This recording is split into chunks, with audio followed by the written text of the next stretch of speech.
What's up, everybody? Welcome back to the Barely Pregame Show. I'm Ivan Vargas.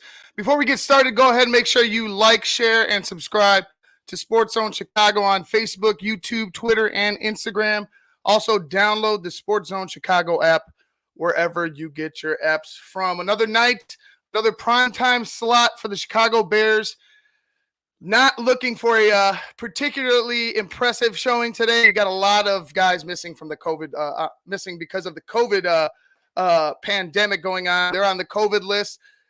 You have a lot of coaches out today, although you get Sean Desai back to go ahead and coach up the defense. I don't know what secondary is going to be able to coach up because pretty much half your secondary is on the COVID protocol, on the COVID list, excuse me.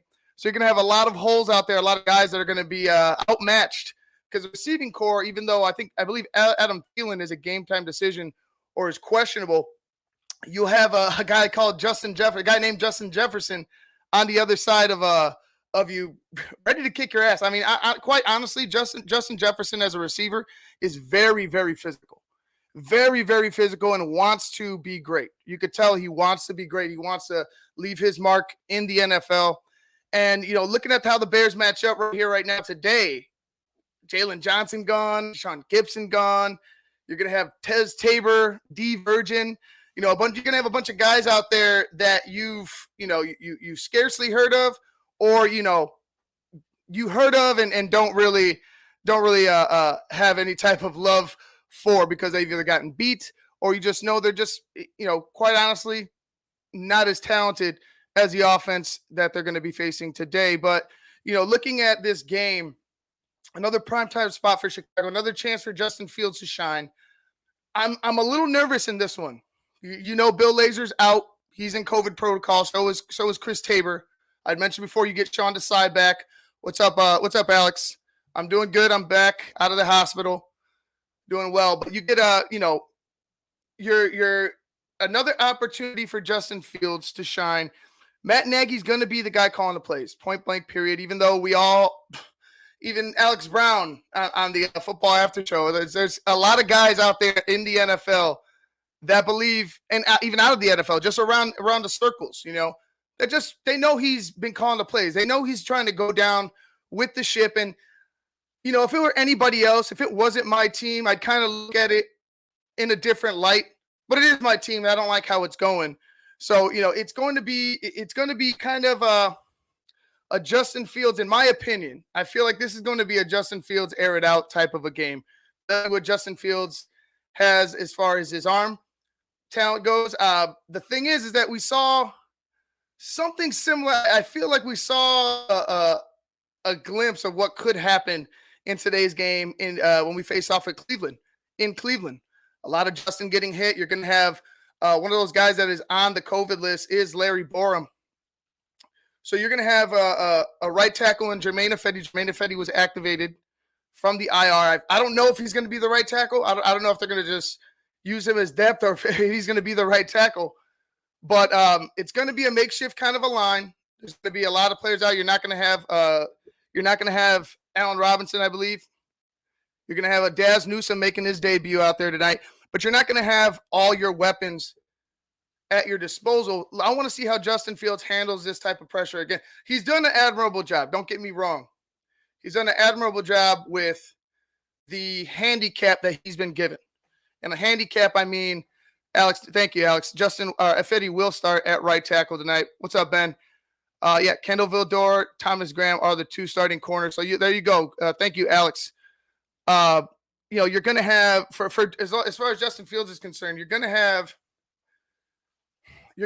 an opportunities where you can make a big play. But my main concern is how are you going to be blocked up? How is the offensive line in front of you going to hold up against a really good? I mean, at times they're really good. At times they can disappear, but they are able to rush the passer really well in Minnesota. So you're gonna go up against some pretty quality edge rushers and a pretty solid defensive line as a whole. But you saw what happened in Cleveland. You saw how Matt Nagy didn't, throw a tight end out there on the left side to help out Jason Peters, who is pretty much, he was doing a okay job for us. He's not Jason Peters of old. He was doing an okay job for us up until that Packer game where he got hurt. But even back then, he's still trying to get, he just fresh off a boat, fresh off of fishing, thinking he's retired, thinking that's about it. Gets a call, and all of a sudden he's involved. He's starting at left tackle, not giving him any excuses, but a little help with a Myles Garrett would go far. It's especially with your rookie quarterback. A little help with an edge rusher like Myles Garrett, a little help with an edge rusher like Jadeveon Clowney, a little help today with guys, the guys in Minnesota. How is Matt Nagy going to stir up that offensive line, not only throughout the game, but in specific spots where you need a first down, where you need a passing first down, where you need Justin to throw the ball, where you need there to be protection, third down, third and long, third and medium, third and 5, 4. So how are you going to shore up that offensive line to allow Justin time to make those plays? It's going to be the highlight of the game. I hate to say it. Matt Nagy's play calling, if bad, will be the highlight of the game, the low light of the game, excuse me. It'll be a main focus here tonight. Opposite that is, like I said, the secondary. The secondary tore up. You had Sean Desai just being able to coach in tonight's game, clearing COVID protocol. Sean Desai, I've given Sean Desai a lot of crap. The defense has been beat up, even though I don't like making excuses because I feel like they're in ball games. The defense keeps them in ball games. The defense steps up in specific times. You got good edge rushers. Well, you have a good edge rusher in Robert Quinn. I've yet to see, the Gibson and stuff get off. Gibson, he's made a play or two, but I really want to see him take another step. I would imagine here right now, as far as we are into the season, a month left, that a guy like Gibson would be more of a, at least have, I feel, a few more sacks, a few more big plays, a few more maybe wild plays, a little more strength. I feel like he needs to continue to build on his strength. There's a lot of potential, but like I said, other than Robert Quinn rushing the passer, it's pretty much it. But looking at how the defensive tackles haven't panned out, Eddie Goldman, Bilal Nichols, they're streaky at this year. Bilal Nichols, I don't know what it is. Like I just think this is who he is. Like he could make a play for you, and then the next four or five plays he could just disappear. Maybe the next quarter, maybe half, he could just disappear. There's big games for Bilal. There's big plays for Bilal, and then there's famine. Now, Eddie Goldman, you can make the excuse that he had the year off, took the year off because of COVID. He needs to knock the rust off. Make whatever excuse you want for Eddie Goldman. He's just not performing. It's not there. He's able to play. He's able to, fill his spot on the roster. He's able to fill a spot on the football field, but he's just not making the plays that you want Eddie Goldman to make, that you thought Eddie Goldman was going to make prior to COVID. So, a lot with Sean Desai is still, it's based on what's been going on with some of the talent. The injuries on top of that, I feel like he'd be very good somewhere else eventually. Sean Desai could be very good somewhere else eventually. Just here right now, I feel like he's gotten the job because of his ties to Vic and that defense. It's not Vic's defense. He's not Vic Fangio. This isn't the same team that it was in 2018. That's for damn sure. Definitely not the same type of defense. And turnover production. I think the biggest thing with this defense is they don't get turnovers. They got especially interceptions. They don't force interceptions. There's not a cornerback on here or a safety for that matter. Eddie Jackson might be able to do it if you just haven't seen it in years. You know what I mean? Being able to jump that route, being able to play your man well. I think Jalen Johnson is going to be a really good cornerback. Don't get me wrong, but he's not going to be on the football field. He's not going to be starting tonight. You heard Alex is going to be Thomas Graham and Kendall Vildor. And even then, I'm still worried. Justin Jefferson is he's gonna eat tonight. He's gonna eat tonight. The Vikings aren't world beaters by any means. They're not world beaters by any means. Actually, they could they could really give the Bears a shot themselves by shooting themselves in the foot, which they tend to do. Vikings have been in a lot of close games. They gave up a win to the winless, not well at the time the winless Lions. They've lost a lot of games, real close games that they probably should have won. You know, you have weapons like I mentioned, Jefferson, Dalvin Cook. Kirk Cousins is actually doing a pretty solid job this season. I know he gets a lot of shit. 27-5. What can you complain about with 27 touchdowns to 5 interceptions, 66.9 completion percentage, over 3,500 yards. You know, he's doing a good job, you know, averaging about 270 a game. The Vikings offense and the Vikings defense, they can never be on the same page fully. What's up, Southside Bear? They can never be on the same page fully. So that's why I'm like, it's either you capitalize on the mistakes, like you know, for instance, Green Bay, they had us in the first half, but you weren't able to capitalize in big spots. That you couldn't get off the field on third down against Green Bay. You allowed them to score a touchdown late in the half. You allowed them to come right out and score another touchdown on you. And then after that, it was just a landslide. You can't let the Vikings come out in this game, regardless of what personnel you have out on the football field, and come out and just punch you in the mouth and knock you out in the first quarter. It's going to be a struggle. It's going to be a struggle. You're going to have to play I'll just quite honestly, you're going to have to play perfect in the next 4 games. You are. The Giants aren't going to lay down for you. The Giants, you're pretty much looking at a mirror image. There's a couple of teams, you know, you got those tiers, and right now the Bears, who actually owe a first-round draft pick to the New York Giants, it'll be picking, I think the Giants will be picking first at number 5, and then they'll be picking 6th because they'll have the Bears pick from this year. So they'll have back-to-back top 10 picks, you know, come next season. They're looking to close out their year on a high note. And they know they have promise on the horizon with draft picks. They'll have free agency. Saquon will be a year out off of his knee injury. He's running pretty decent now. They say he still doesn't have. They say he doesn't have that giddy up, but I think that's bullshit. I think it's more of you got to have blocking in front of you for any running back. You have to have quality blocking. I think it's been hit or miss for the Giants, but nonetheless, they're going to try to beat you.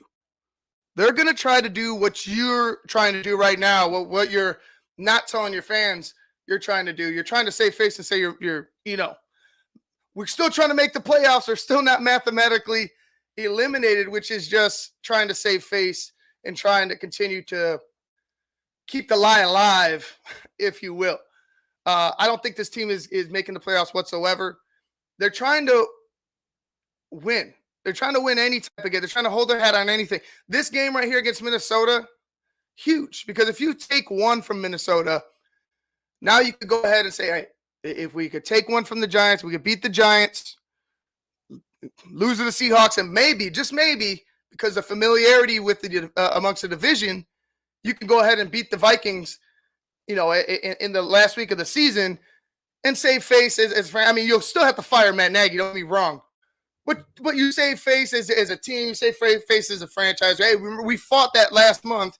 You'll try to hold their hat on something, even though we all know it's quite bullshit. It's just flat out bullshit. These wins are they'll be. It's nice to get a win. It's nice to end the season with some high notes. We already gutted this pig. We've already seen its guts, and they ain't good. They ain't good, man. So what's going to happen in this offseason? This game is important as far as confidence in your quarterback, confidence in some of your players, in the guys that are going to be around, and the young guys that will be around. It's important for that factor. It's very hard for me to see the Bears coming out with the victory, especially if the Vikings treat this game like they should. Because they should treat it like a playoff game. They should treat it like a must-win because, in my eyes, it is. In my eyes, it is. And I just think they're going to come out with a little more edge. They, like I mentioned, the Vikings could outright shoot themselves in the foot. They're not world beaters, but they have something to play for, and that means a lot, especially right now around this time, December, January. This is money time. This is money time. This is make or break time. Well, this is money time for the guys that are up. You know what I'm saying, in the upper echelon of the league. You know what I'm saying? Collect these wins. See where you could set yourself up with. I think Green Bay is pretty much solidified. Well, they won the division. I know that. They still have to play out the rest to see who's going to be the number one seed overall in the NFC. But they matter. This is money time for teams that aren't going to make the playoffs. You're earning your paycheck. You're trying to see who's out on the football field that gives a shit. You're trying to find something, anything. You have rumors that guys pretty much packing it up. There's guys that are, I believe it was Jalen Johnson. There's guys that give a shit, and there's guys that are tanking. I hope not. Southside. I hope they don't keep Nagy at 8 and 9. Even though we can't put it past them at this point. I just think that you would lose half your fan base if you keep this guy. The media would be relentless. You would have nobody on your side. Nobody. I believe they wanted to do it during Thanksgiving, and then once word was out, talk about a little bit of inspiration. What if there was what if it didn't get out that it was bullshit? What if that never got out? That rumor never got out. Well, that rumor never got out. There's no motivation like Matt Nagy talked about. The guys don't play for him in Detroit, and they lose to Detroit. I would definitely see them fire Matt Nagy. You would definitely see them fire Matt Nagy. The only reason why they didn't fire Zimmer in Minnesota is because he has them in a position to strike, in a position to make the playoffs. They have quality players on that football team if they could put it together. The Chicago Bears don't. That's why I'm going to take the Minnesota Vikings tonight, 32-23. I'm looking for the Bears to give some fight. I just look for the Vikings at the end, to take over and their talent to outshine the lack of talent that's on the Bears side, especially in the secondary. And don't get me wrong, it could get real ugly. I mentioned on Sean and Maya in the morning that Justin Jefferson, the guy could have a Randy Moss type of night. You know what I mean? The guy could go for 6 receptions, 180. Or something like that. 10 receptions, 15 receptions, 223 yards. I could see that from Justin Jefferson tonight just because of the talent across from him. Now, how can you overcome that talent? Well, it takes a lot of balls. It takes a lot of guts. It takes a lot of luck. Don't get me wrong. It takes a lot of luck. But the Minnesota Vikings, I mentioned before, they like to shoot themselves in the foot. Let's see what happens tonight. Guys, I'm Ivan Vargas. Make sure you check out What's Up, Cuz right after this at 6 o'clock. I actually got to go switch over right now so I'm not running late with the guys. Real quick, it's an abbreviated show, 1 hour, 6 to 7.